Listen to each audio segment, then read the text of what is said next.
പയ്യന്നൂരിൽ തെരഞ്ഞെടുപ്പ് ചോദ്യം ചെയ്ത് ടി.ഐ. മധുസൂദനൻ ഹൈക്കോടതിയെ സമീപിച്ചു. വി. കുഞ്ഞികൃഷ്ണൻ തനിക്കെതിരെ വ്യാജ പ്രചരണം നടത്തിയാണ് വിജയിച്ചതെന്ന് മധുസൂദനൻ ഹർജിയിൽ പറയുന്നു.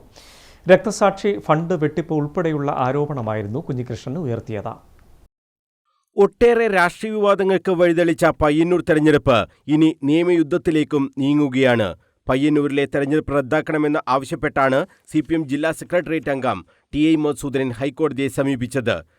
തനിക്കെതിരെ വ്യാജ ആരോപണം ഉന്നയിച്ച് ജനങ്ങളിൽ അവമതിപ്പുണ്ടാക്കി കൃത്രിമമായി നേടിയ വിജയമാണ് UDF സ്ഥാനാർത്ഥി വി. കുഞ്ഞികൃഷ്ണന്റേത് എന്നാണ് ടി.ഐ. മധുസൂദനൻ ആരോപിക്കുന്നത്. തെരഞ്ഞെടുപ്പിന് മുമ്പ് തന്നെ വ്യാജ പ്രചരണം തുടങ്ങിയിരുന്നു.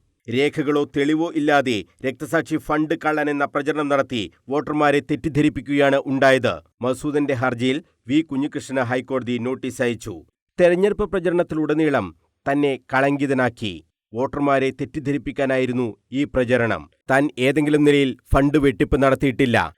വി. കുഞ്ഞികൃഷ്ണൻ ഉയർത്തിയ പരാതിയല്ലാതെ മറ്റാരും തനിക്കെതിരെ പരാതി പറഞ്ഞിട്ടില്ല. വ്യക്തിഹത്യ നടത്തി നേടിയ വിജയം റദ്ദാക്കണമെന്നാണ് ടി.ഐ. മധുസൂദനൻ ഹർജിയിൽ ആവശ്യപ്പെടുന്നത്.